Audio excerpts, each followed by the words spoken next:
ফিরে দেখা জুলাই আন্দোলন, ৮ জুলাইয়ের বাংলা ব্লকেড ও শিক্ষার্থীদের আলটিমেটাম। কোটা সংস্কারের দাবিতে শিক্ষার্থীদের চলমান আন্দোলনের ৮ম দিনে আরও বিস্তৃত হয় বাংলা ব্লকেড কর্মসূচি।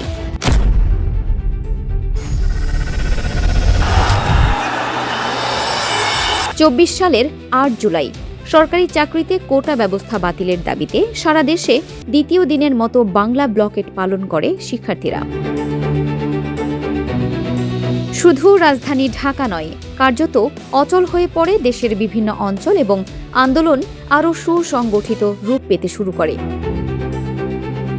রাজধানীতে শাহবাগের পাশাপাশি ইন্টারকন্টিনেন্টাল মোড়, Bangla motor, Minto road, Farmgate, Karwan বাজার, কাটাবন, নীলক্ষেত, সায়েন্স ল্যাব, চানখারপুল ও গুলিস্তান 0 পয়েন্ট সহ বিভিন্ন গুরুত্বপূর্ণ সড়ক অবরোধ করে আন্দোলনকারীরা। বিকেল 4টার দিকে ঢাকা বিশ্ববিদ্যালয়ের কেন্দ্রীয় গ্রন্থাগারের সামনে থেকে বৈষম্য বিরোধী ছাত্র আন্দোলনের ব্যানারে একটি বিশাল মিছিল বের হয়। মিছিলটি ক্যাম্পাস প্রদক্ষিণ শেষে কারওয়ান বাজার ও শাহবাগ মোড়ে অবস্থান নেয়। একই সময়ে তেজগাঁও কলেজ ও সরকারি তিতুমির কলেজের শিক্ষার্থীরা কারওয়ান বাজার থেকে ফার্মগেটমুখী সড়ক অবরোধ করে। এদিকে জগন্নাথ বিশ্ববিদ্যালয়, কবি নজরুল কলেজ এবং সরকারি শহীদ সোহরাওয়ার্দী কলেজের শিক্ষার্থীরা মিছিল নিয়ে তাঁতীবাজার মোড়ে অবস্থান নেয়। মিরপুর সরকারি বাংলা কলেজের শিক্ষার্থীরা গাবতলী হয়ে ঢাকায় প্রবেশের পথ অবরোধ করে।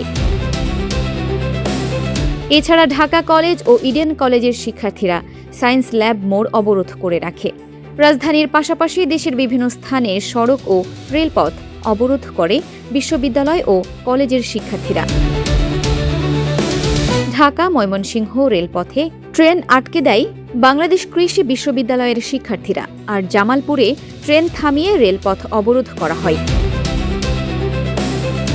দিনের কর্মসূচি শেষে আন্দোলনের অন্যতম সমন্বয়ক নাহিদ ইসলাম দাবি বাস্তবায়নে সরকারকে 3 দিনের আলটিমেটাম দেন। একই দিন আন্দোলনকে আরও সুসংগঠিত করতে বৈষম্য বিরোধী ছাত্র আন্দোলনের 65 সদস্যের সমন্বয়ক কমিটি গঠন করা হয়, যেখানে 23 জন সমন্বয়ক এবং 42 জনকে সহ সমন্বয়কের দায়িত্ব দেওয়া হয়। একই দিন ঘোষণা করা হয় নতুন কর্মসূচি। জানানো হয় 9 জুলাই ক্লাস ও পরীক্ষা বর্জনের পাশাপাশি গণসংযোগ কর্মসূচি পালিত হবে এবং 10 জুলাই সারা দেশে সর্বাত্মক বাংলা ব্লকেড কর্মসূচি পালন করা হবে।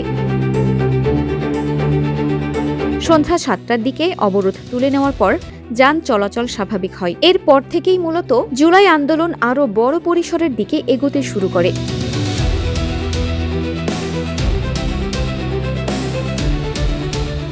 Farhana Nizam, desk report, Dinajpur TV.